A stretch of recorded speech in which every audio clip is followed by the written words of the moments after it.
Kristen, what is going on here? Why haven't you cleaned the stairs yet? They're filthy! I just walked by them now, and every single step had dust bunnies on them. Listen, Kristen, those stairs are more than just stairs.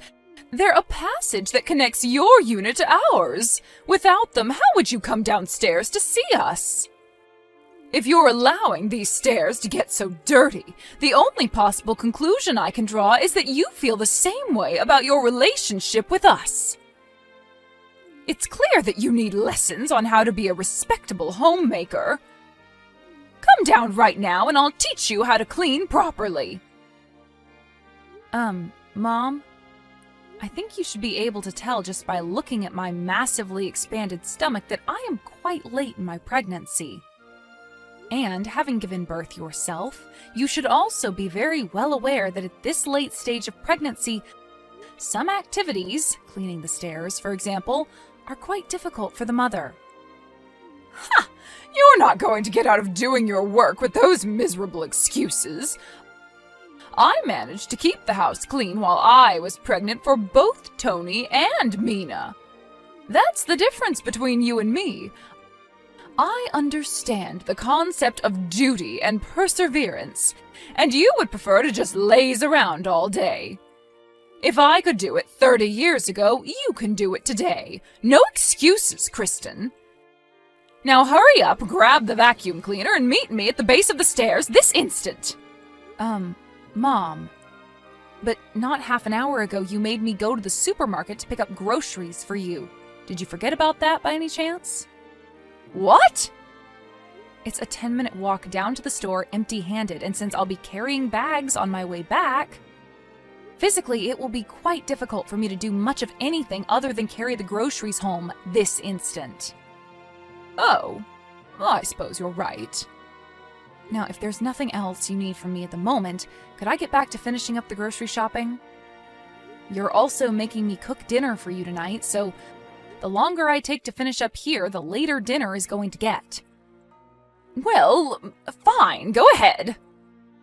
Thank you for your understanding.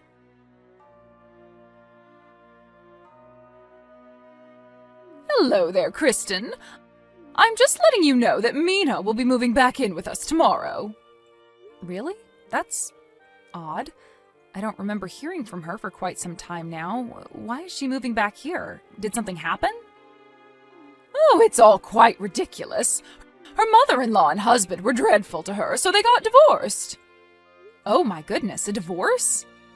Yes, I was just as surprised as you are. Her first message to me in 2 years, and it's to tell me she's getting divorced? I'll bet that awful mother-in-law of hers drove her away with her constant nagging and badgering. My poor, sweet little Mina. Ah, yes, I can imagine how awful it would be to have a nagging, badgering mother-in-law. In any case, it is what it is. Your assignment for the afternoon is to clean Mina's room from top to bottom. I don't want a single speck of dust left in there, understand? What? I have to clean her old room? Well, of course you do. She's moving back in, isn't she? She'll be needing her old room again, and I want it to be as clean as possible for her when she arrives. Remember, she's still recovering from the emotional struggle of her divorce. Make sure you clean it properly. I hate to be so direct, but I would really appreciate it if you and Mina could clean the room by yourselves. With the two of you on it, it shouldn't take very long. Excuse me? Haven't you seen the weather report? There's a massive cold front on the way. I'm not going to break my back cleaning in freezing weather. You need to do it before it gets too cold. Mom, my baby's due date is less than a month away right now. That room hasn't been cleaned in 2 years, so it's going to be a pretty major undertaking in order to get it all cleaned up. Not to mention, I'm concerned about what sort of dust, mold, and that sort of thing could be in there. I don't believe you. Are you honestly trying to use that same excuse to get out of doing your work again? So what if your due date is so close? I deigned to allow you to marry into this family, Kristen. Don't you forget that. I won't let you repay my magnanimity with this utterly contemptful scorn. This is your responsibility, Kristen. This is what you signed up for. Don't think that I'll let you get away with this reprehensible behavior just because my son, your husband, is overseas on business at the moment. As long as you live in my house, you will live under my rules. This is ridiculous. Are you really so determined to refuse to admit that pregnancy, especially late-term pregnancy, places genuine physical restrictions on a mother's physical activity? Are you really so determined to refuse a direct order by the mother of your husband? When I married my husband, I was decent enough to know my place and obey his mother. I have no idea, nor do I wish to know, what sort of relationship you had with your mother-in-law. But regardless of how things were for you back then, nothing that happened to you would give you the right to treat the wife of your own son in this way. I am sorry, but as a mother, I have a sacred duty to prioritize the health and well-being of the baby inside of me right now. The baby could be born at any time right now, and in all honesty, it's rather appalling that you would be so insistent on demanding so much physical labor from me while I'm in this condition. How dare you! I will not clean Mina's old room. End of conversation. Goodbye.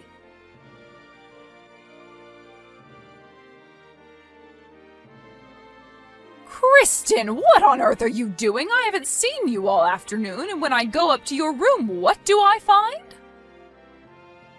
You've put a lock on the door to your room? Who do you think you are?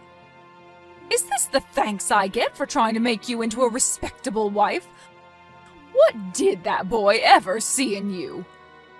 Well, when he gets back from his business trip, I think I'm going to have a long, serious talk with him about your future in this family. For the time being, come out of your room this instant. Don't think you can hide from me in that room all day. You will obey your mother-in-law. That's an order. If I have no other choice, I'll simply have to break the lock with a hammer or something. Ugh, what did I do to deserve such a troublesome daughter-in-law?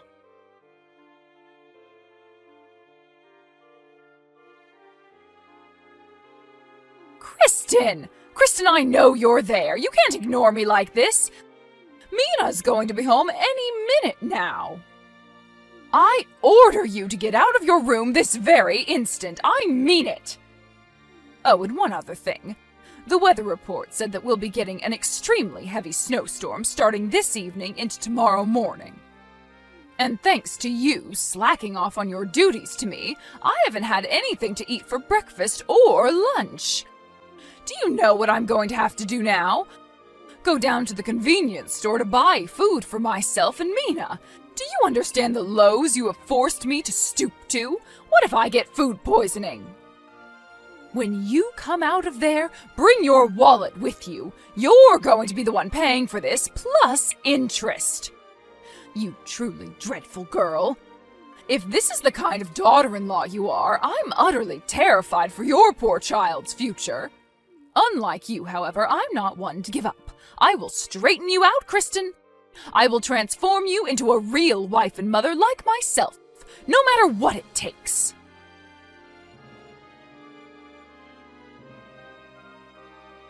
Oh no, look at what you've done. It's already starting to snow. I can't believe this. I put on my normal shoes when I left the house because I thought the snow wouldn't start until this evening. I could fall and hurt myself on the way home. Food for 2 people is so heavy, I'm completely exhausted. How could you do this to me, Kristen, after all I've done for you?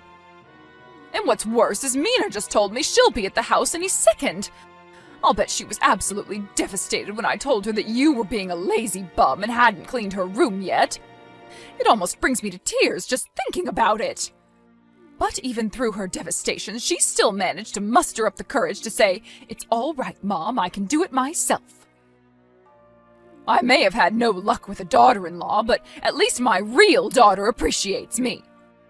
Well, just you wait, Kristen. You've gone too far with your disrespect this time.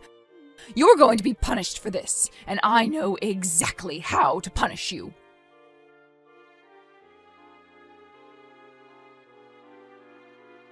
Kristen, what is the meaning of this? I just got home a moment ago. And now I see that you are still holed up in your room? Unbelievable. Mina's already in the house. Don't pretend you didn't notice. You have to have heard her come in. Have you no common decency? Come out here and say hello to her. How long are you going to continue ignoring my messages, Kristen? You haven't even read any of them yet. Don't bother trying to tell me that you don't have your phone. I won't believe such silly lies. Oh, you will regret this disrespect, Kristen. I'll make sure of that.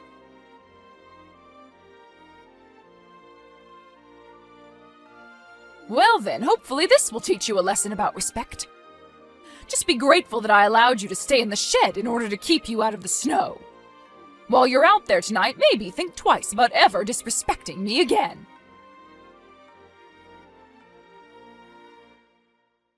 My goodness, that was quite the snowstorm last night, wasn't it? I just came out to the shed to check on you. But, dear me, looks like the shed collapsed under the weight of the snow. I'm sorry, is that inconvenient pregnant belly of yours keeping you from getting up? My goodness, it was satisfying watching you squirm out there. What? Mom, what are you talking about? I just now saw that you had lit up my phone with notifications and I had a really bad feeling about what was going on, but I'm not at the house right now. I went to my folks' house across town yesterday. Ha! You're not fooling anyone. I just saw you squirming and crying, half buried under the snow in the shed. Well, it's clear you haven't learned your lesson yet. I was thinking about coming to help you, but if you're still intent on lying to me, you can stay out there for a few more hours. Ask yourself, if I was outside, half buried in snow right now, how would I be talking to you on my phone like this? What? That shed was pretty old, so it doesn't surprise me in the least that the snow last night would have crushed it, but again, if there is someone out there squirming around in the snow like you say, it's not me. What? I think you might want to take one more look out there to see who it really is.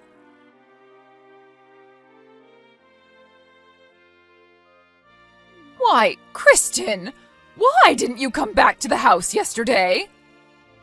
Ah, so it would seem that the person buried in the snow was actually Mina, huh? The neighbors called me a bit ago. They said that they were concerned when an ambulance showed up at the house, sirens blaring.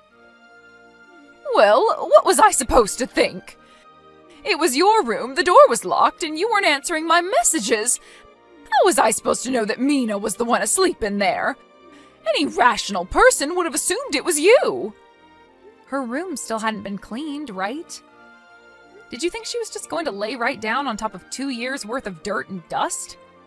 But how did she get into your room? The door was locked. Oh, I have a pretty good guess. Back before she got married and moved out, Mina had a nasty habit of going into my room and taking my things without permission, so eventually I got tired of it and put a lock on the door.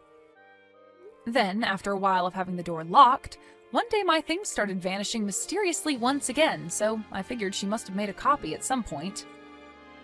I caught her using it once and took it away from her, but I guess she must have had a spare, too. That's beside the point! This is all because you went to your parents' house yesterday! I know, isn't that an incredible coincidence?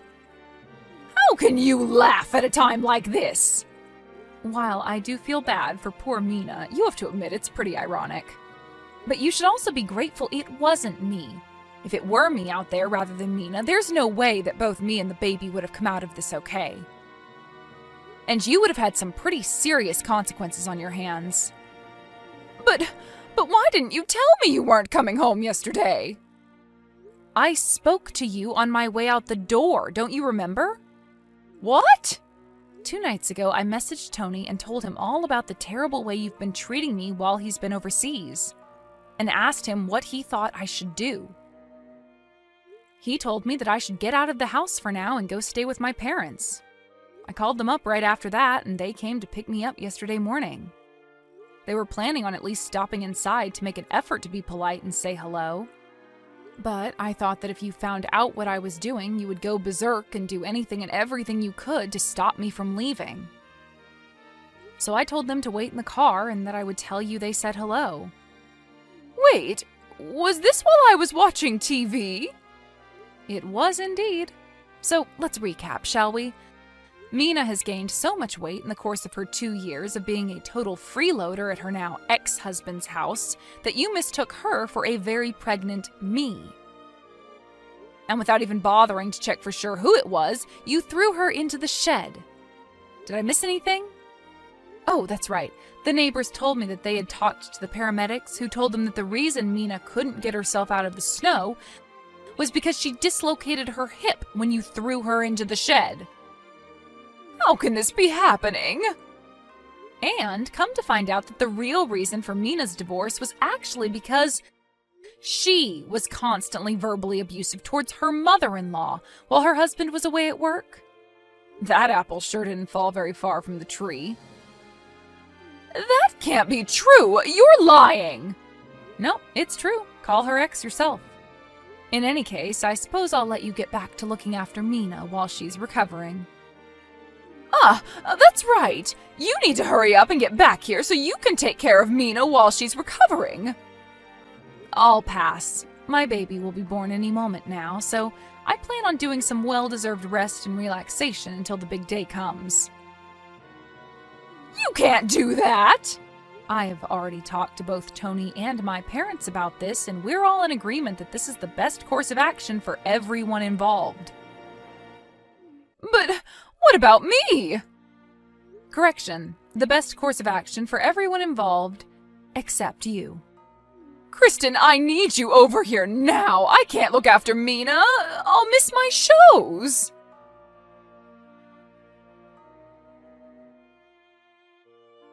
I started getting contractions about 5 days after that incident, and it just so happened that my husband Tony got back in town from his business trip just in time for him to be in the delivery room with me for the birth. We are now the happy and proud parents of a healthy baby boy. Meanwhile, in stark contrast to our happiness over the birth of our child, my mother-in-law is neck-deep in serious trouble. Mandatory reporting laws meant the hospital contacted the police, and after a very quick investigation, she was hauled off in the back of a police car. So, while Mina was discharged from the hospital a few days later with a clean bill of health, my mother-in-law is now looking at building a criminal record. Tony and I talked it over, and we decided that considering how things have been going at his mom's house, we would make our temporary stay at my parents' house a permanent one. With her husband giving her the boot, her brother moving out of the house, her mother moving into a jail cell, and her father having already passed away, Mina realized that there was now no one she could mooch off of. One day I got a not-so-subtle text from her asking if she could stay with us at my folks' place for a few days. My quick-thinking husband told her that she could stay, as long as she would agree to become a live-in maid for us and my parents. She left his message unread, and we haven't heard from her since.